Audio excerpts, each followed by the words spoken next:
Assalamualaikum warahmatullahi wabarakatuh. Mohon izin memperkenalkan diri. Nama saya Maharani Grizalda Tasani Putriyono dari kelas 10 Ebony. Di video kali ini saya akan membahas tentang flora dan fauna Pulau Kalimantan. Untuk floranya saya memilih pohon kayu kapur, dan untuk faunanya saya memilih pesut mahakam. Pertama-tama saya akan membahas tentang flora saya, yaitu kayu kapur.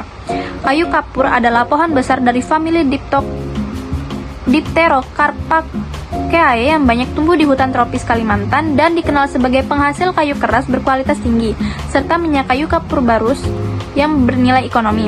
Pohon ini dapat mencapai tinggi 40-60 meter dengan batang lurus berdiameter lebih dari 1 meter. Kulit berwarna abu-abu kecoklatan yang mengeluarkan aroma khas, daun tunggal lonjong berwarna hijau mengkilap, bunga kecil putih kekuningan, dan buah kapsul bersayap khas Dipterocarpaceae. Habitat kayu kapur berada di hutan tropis dataran rendah hingga ketinggian 400 meter dengan curah hujan tinggi dan tanah subur. Sehingga Kalimantan menjadi salah satu persebaran alaminya. Pelestarian kayu kapur sangat penting karena keberadaannya semakin berkurang akibat penebangan berlebihan, sehingga perlu dilakukan reboisasi, perlindungan hutan primer, penerapan sistem tebang pilih, serta pemanfaatan hasil hutan secara bijak. Selain itu, melibatkan masyarakat adat Kalimantan juga menjadi langkah penting karena mereka memiliki pengetahuan lokal dalam menjaga dan mengelola hutan. Dari segi anatomi, kayu kapur memiliki akar tunggang yang kuat, batang besar berkayu keras, dengan saluran penghasil minyak kayu kapur, daun tunggal sebagai tempat fotosintesis, bunga kecil sebagai alat reproduksi, serta buah kapsul bersayap yang membantu penyebaran biji secara alami. Yang kedua, di sini saya akan membacakan hasil resum fauna saya. Pesut mahakam. Pesut mahakam adalah mamalia air tawar langka yang hanya ditemukan di Sungai Mahakam, Kalimantan Timur, dan kini berstatus terancam punah. Satwa ini memiliki ciri tubuh gumpal berwarna abu-abu panjang 2-25 meter dengan berat hingga 200 kg, kepala bulat dan moncong, serta sirip punggung kecil yang tumpul. Pesut biasanya hidup berkelompok kecil dan sering muncul ke permukaan dengan gerakan tenang.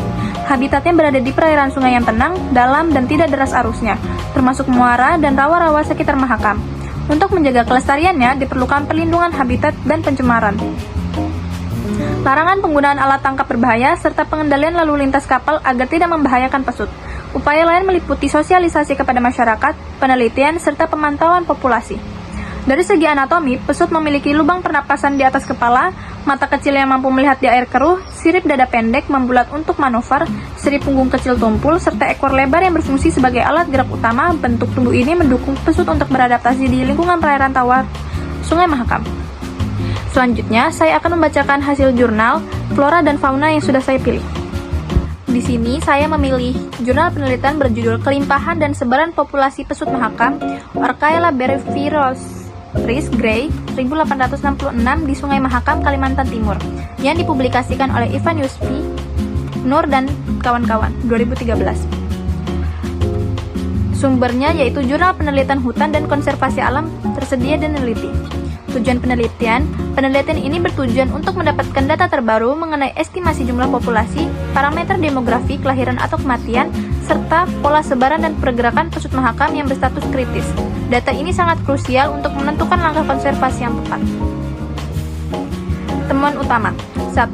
Jumlah populasi estimasi tahun 2012 diperkirakan terdapat sekitar 92 individu pesut di Sungai Mahakam dengan selang kepercayaan 72-130 individu.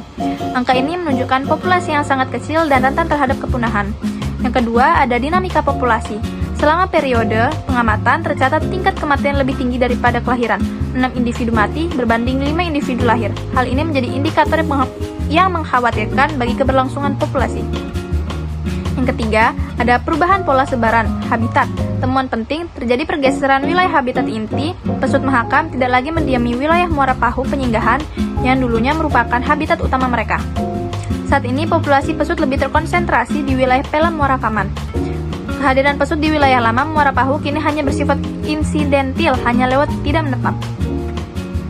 Yang keempat, wilayah dan jelajah. Rata-rata jarak jelajah harian pesut adalah sejauh 27,3 km.